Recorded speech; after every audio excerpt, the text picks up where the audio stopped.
Guys, so for today's video mga kakudyan, magpapakaan tayo ng mga betta fish natin dito sa ating mga lagayan. So, ito yung pagkain nila guys. Magkakahugasan natin. So, saan ba tayo nagpakain banda? Ito. Ayan. So, sinachani ko lang yan mga kakudyan. Kuha tayo dito at lagay. So, ganyan lang ang process guys ng aking pag-aalaga ng betta at pag-water change. So, isa-isa yan mga ka-aquajar.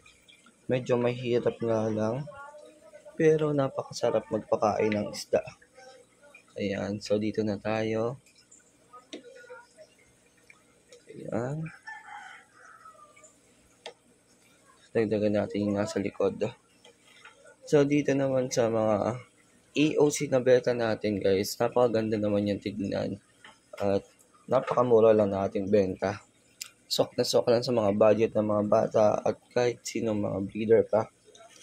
So, ang benta natin dito is 50 pesos each. Ayan. So, napakamura na yun guys. So, dito guys, meron dito mga female and male at iba pang mga gender. Joke lang yun guys. Dito guys, ito yung mga ganda natin mga beta. So, ginagawa natin dyan is sineselect natin yung mga ganda kasi medyo may presyo. Ayan, so napakain na natin itong mga to. Ayan. At meron kasi tayong next na i-breed yung koi. So, dito naman kasi napakadami niya, no? So, fish feeding muna tayo ng mga beta natin. Diba, gutom sila. So, medyo nakakangawit lang ito guys. Parami ka tayong isa.